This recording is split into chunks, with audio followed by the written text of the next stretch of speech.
नमस्कार दोस्तों, आज के सेशन में आपका स्वागत है। किसी भी कंपटीशन की तैयारी में प्रैक्टिस का बहुत इम्पोर्टेंट रोल होता है।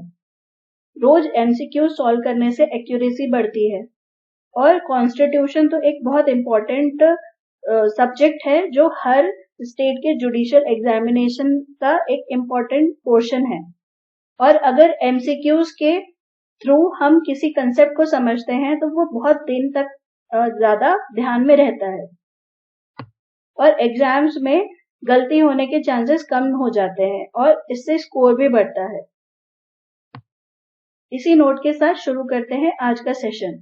आज के सेशन का पहला क्वेश्चन है,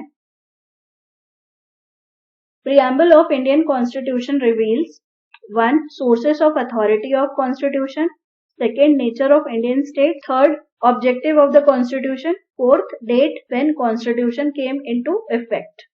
ऑप्शंस है, पहला ऑप्शन है 1, 2 and 4, B 2, 3 and 4 only, third option is 1, 2 and 3, fourth option is 1, 2, 3, 4. The answer for this question is C, that is 1, 2 and 3 statements are correct. ये देख लेते हैं कैसे करेक्ट है। ये बहुत इंपॉर्टेंट क्वेश्चन है, प्रियम्बल के ऊपर आपके पास में कभी भी क्वेश्चन आ सकते हैं, तो ये एक इम्पॉर्टेंट टॉपिक है, इसको ध्यान से समझिए। प्रियम्बल 4 इंग्रेडिएंट या 4 कंपोनेंट के बारे में बताता है। सबसे पहला कंपोनेंट है source of authority of the constitution. हमारे कॉन्स्टिट्यूशन की क्या अथॉरिटी है या कहाँ से वो अथॉरिटी डिराइव करता है, ये हमें प्रियम्बल से पता चलता है। तो हमारे देश में कॉन्स्टिट्यूशन अपनी अथॉरिटी कहाँ से डिराइव करता है, वो है पीपल ऑफ इंडिया से। तो ये source of authority of constitution preamble reveal करता है। सेकेंड है nature of Indian state. India के स्टेट्स का नेचर कैसा है, ये हमें प्रियम्बल से पता चलता है। तो इंडिया के स्टेट्स का नेचर किस तरीके का है, सॉवरेन है, सोशलिस्ट है, सेक्युलर डेमोक्रेटिक है और रिपब्लिकन पॉलिटी है, ये हमें प्रियम्बल से पता चलता है। थर्ड कंपोनेंट जो हमें प्रियम्बल से पता चलता है वो है कि कॉन्स्टिट्यूशन के ऑब्जेक्टिव्स क्या है। कॉन्स्टिट्यूशन के ऑब्जेक्टिव है जस्टिस, लिबर्टी, इक्वालिटी, फ्रेटर्निटी, ये 4 कॉन्स्टिट्यूशन के ऑब्जेक्टिव्स है। फोर्थ है date of adoption of the constitution बताता है, कब हमने अडॉप्ट किया था कॉन्स्टिट्यूशन, 26 नवंबर 1949 को। दोस्तों इस टॉपिक में से इन स्टेटमेंट से कभी भी कोई भी क्वेश्चन आ सकता है, तो प्लीज इसे अच्छे से ध्यान रखिए। चलते हैं सेकेंड क्वेश्चन की ओर। Consider the following statement regarding appointment of जजेस टू द सुप्रीम कोर्ट। पहला स्टेटमेंट है, द जज of the Supreme Court are appointed by the collegium. Second, a distinguished jurist is eligible to become a judge of the Supreme Court with final approval of the President. Third statement is, to become a judge of the Supreme Court, the person should not exceed 65 years of age. Which of the following या above statement is or are correct? Options है 1 and 2, B 1 and 3, third 2 and 3, fourth option is 1, 2 and 3. The answer for this question is statement 2 and 3 are correct, that is C. पहला statement क्यों wrong है ये देख लेते हैं explanation में। Article 124 के क्लॉज 2 में कॉन्स्टिट्यूशन ने प्रेसिडेंट को अपॉइंटमेंट्स की पावर दी है। तो जज का जो अपॉइंटमेंट है वो प्रेसिडेंट फाइनल करता है, रिकमेंड कौन करता है नाम को, कोलिजियम। ठीक है, तो कोलिजियम रिकमेंड करता है नाम, अपॉइंटमेंट प्रेसिडेंट करते हैं। ठीक है, एक बार सुप्रीम कोर्ट के जज की एलिजिबिलिटी देख लेते हैं। ये भी कॉन्स्टिट्यूशन के आर्टिकल 124 में दी गई है। क्या क्या एलिजिबिलिटी क्राइटेरिया है, पहला है he should be a citizen of India. Second, age should not exceed 65 years of age। और ये बहुत एक इम्पोर्टेंट एलिजिबिलिटी क्राइटेरिया है कि the person should serve as a जज ऑफ वन और more state for at least 5 years और the person should be an advocate in the high court for at least 10 years और ऐसा कोई इंसान हो जो डिस्टिंग्विश जूरिस्ट हो। तो ये एलिजिबिलिटी क्राइटेरिया है। अच्छा, जब कोलिजियम किसी पर्सन का नाम रिकमेंड करते हैं एज अ जज ऑफ सुप्रीम कोर्ट, तो प्रेसिडेंट के पास में दोनों राइट्स हैं, आइदर ही कैन एक्सेप्ट और रिजेक्ट, और जो रिजेक्टेड लिस्ट है वो कोलिजियम के पास वापस जाती है। अगर कोलिजियम ने इसको वापस से फिर से वही सेम नाम को भेजा, प्रेसिडेंट के पास में रिकमेंड किया, तो वो प्रेसिडेंट बाउंड हो जाता है उस रिकमेंडेशन को एक्सेप्ट करने के लिए। तो ये पॉइंट भी आप ध्यान रखना। Next question is with reference to the power of judicial review of High Court consider the following statement. पहला स्टेटमेंट है High Court can review the laws enacted by state legislature only and not the ones enacted by the Parliament. Second statement है High Court can not interpret the constitution while reviewing any law or order passed by the government, as Supreme Court is the sole interpreter of the Constitution. Which of the above statement is or are correct? Options है only one, B option is only two, C option is both 1 and 2, D option is none. Answer is none. Both these statements are wrong. वो देख लेते क्यों। High court में parliament में जो laws enact हुए वो भी रिव्यू कर सकता है हाई कोर्ट, ठीक है। और सेकेंड है High Court can interpret the constitution while reviewing any law और order passed by the government. तो इसलिए वो दोनों स्टेटमेंट्स रॉन्ग हो जाते हैं। Next question is arrange the following cases of the Supreme Court of India relating to personal liberty in correct chronological order.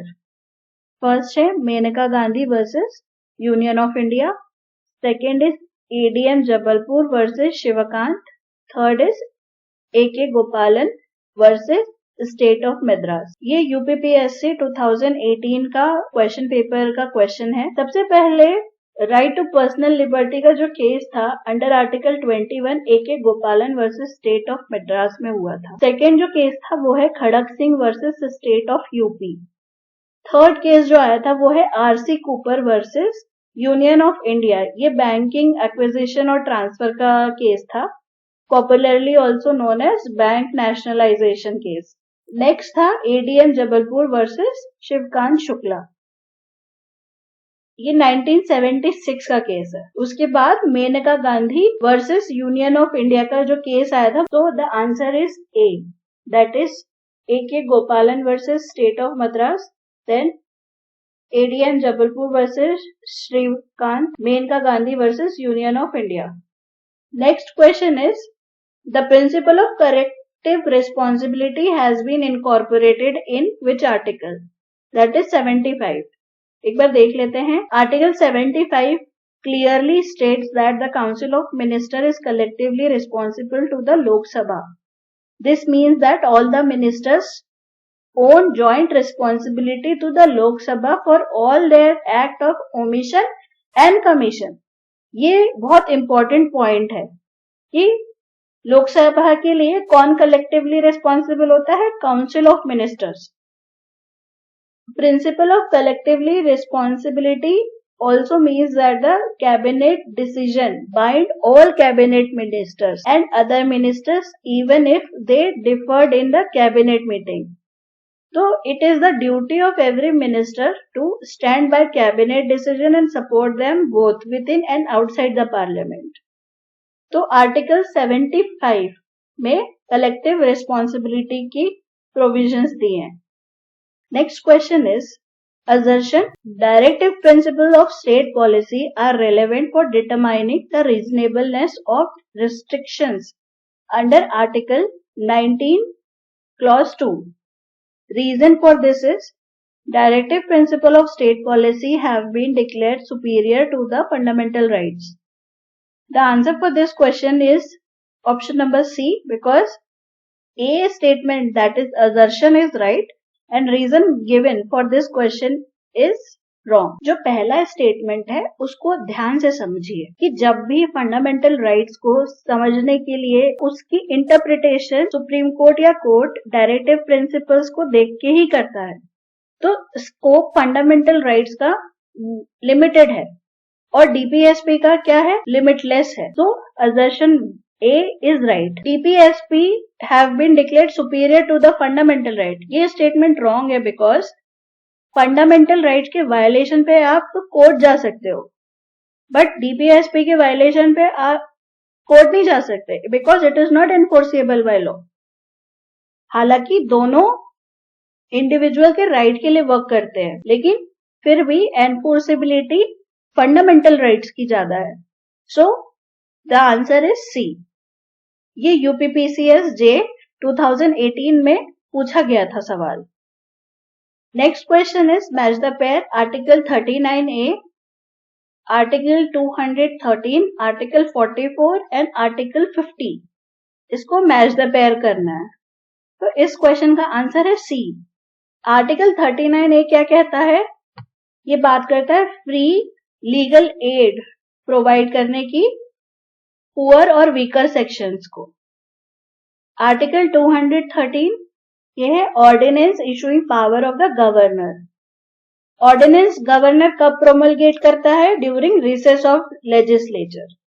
Then C is article 44 uniform civil code. D is 50। Article 50 में separation of judiciary from executive ये बोला है। Next question is consider the following statement regarding legislative council of state.